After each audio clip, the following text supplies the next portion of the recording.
ఉద్యోగులు చేసేటువంటి ధర్నా ఏదైతే ఉందో దాన్ని తీవ్రంగా ఖండిస్తున్నాం.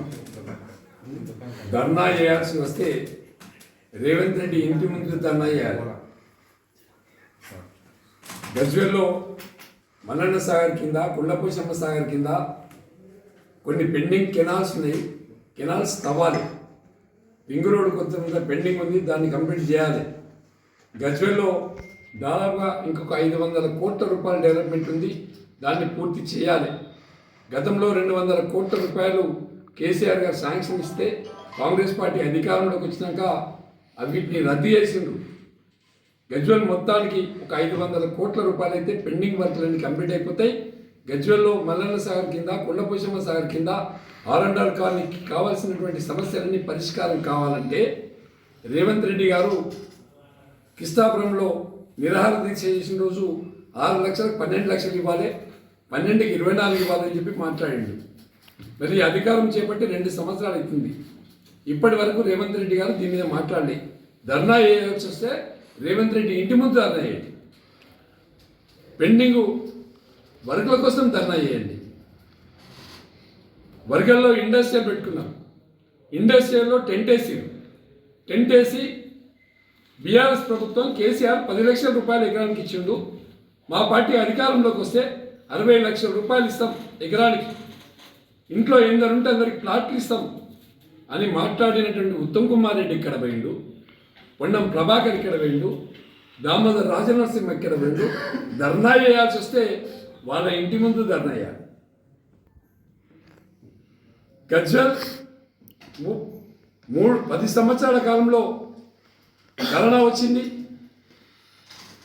డిమానిటేషన్ వచ్చింది. అయినప్పటికీ కూడా గజ్వేల్ని ఒక 30 సంవత్సరాల ముందుకు తీసుకెళ్ళినటువంటి ఘనత కేసీఆర్ది.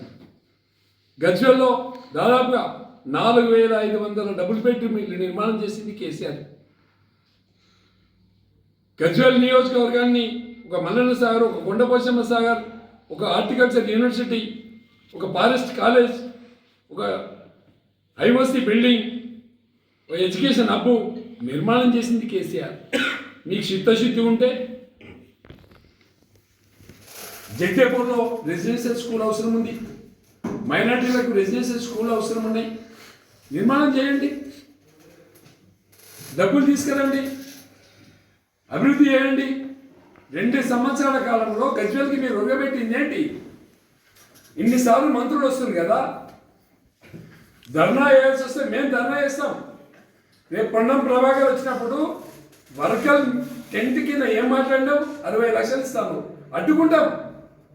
పొన్నం ప్రభాకర్ని అడ్డుకుంటాం, ఉత్తమ్ కుమార్ రెడ్డిని అడ్డుకుంటాం, దామోదర్ రాజనరసింహ గారిని అడ్డుకుంటాం.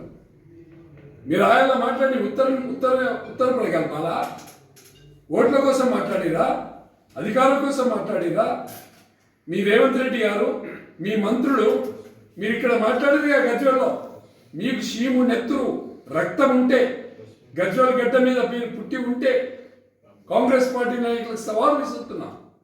ఆ రోజు ఇచ్చినటువంటి వాగ్దానాలను పూర్తి చేయమని చెప్పండి. ఏవైతే మాట్లాడిందో, ఏవైతే మైకులు పట్టుకొని టెంట్ల కింద మాట్లాడిందో వాటిని పూర్తి చేయమని చెప్పండి. మల్లన్న సాగర్లో 500 ప్యాకేజీలు ఇచ్చింది ఇవ్వమని చెప్పండి. ఇంకొక 500 ఫ్లాట్స్ ఇచ్చింది ఇవ్వమని చెప్పండి. ఇంకో గ్రేవ్యార్డ్ నిర్మాణం చేయాలి. నాగార్జున సాగర్ కడితే 46 ఏళ్ళు కట్టిరు, శ్రీశైలం కడితే 46 ఏళ్ళు కట్టిరు, SRSP నిర్మాణం చేస్తే 36 ఏళ్ళు కట్టిరు. మల్లన్న సాగర్ 3 సంవత్సరాలు కట్టిండు, ఇంకా పెండింగ్ ఉంది, చేయాలి. మా ప్రభుత్వం పోయింది. మా ప్రభుత్వం ఉండి ఉంటే ఇప్పటికీ కృష్ణా నది మీద కంప్లీట్ అయిపోయేది, గోదావరి నది మీద కంప్లీట్ అయిపోయేది. నీళ్ళ కోసం మాట్లాడితే అది కేసీఆర్ పెటెంట్. నీళ్లు, నిధులు, ఉద్యోగాలంటే అది కేసీఆర్ రైట్స్. అవి వాటి కోసమే పోరాటం చేసిండు, వాటినే తీసుకొచ్చిండు. తెలంగాణ ప్రజలు మీరు చెప్పిన బ్రోకర్ మాటలు, మీరు చెప్పే బట్టెబాజీ మాటలు నమ్మి మీకు ఓట్లేసి అధికారంలోకి ఇస్తే 3 లక్షల కోట్లు అప్పు తెచ్చి ఈ రాష్ట్రానికి ఒరగబెట్టింది ఏంటి? ఈ రాష్ట్రంలో కొత్తగా ప్రాజెక్టులు కట్టిరా? కొత్తగా ఇండస్ట్రీలు తీసుకొచ్చిరా? కొత్తగా స్కీములు తీసుకొచ్చిరా? ఎందుకు మీకు ఓట్లు వేయాలి. ఎప్పుడు ఎలక్షన్ వచ్చినా సింగిల్ డిజిట్ కూడా దగ్గర కాంగ్రెస్ పార్టీకి రాష్ట్రంలో. తెలంగాణ ప్రజలకు తెలుసు కాంగ్రెస్ ఏం చేస్తుంది, గతంలో కేసీఆర్ ఏం చేసింది. రోడ్ల మీద ధర్నా చేస్తే మా సంగతి కూడా చూపిస్తాం. మీ ప్రభాకర్ గౌడు ఎప్పుడు ఈ గజ్వేల్కి వచ్చిన వేల మంది రైతులతోని వర్గంలో ఇచ్చినటువంటి వాగ్దానాల కోసం అడ్డుకొని తీరుతామని చెప్పి సందర్భంగా హెచ్చరిస్తున్నాం.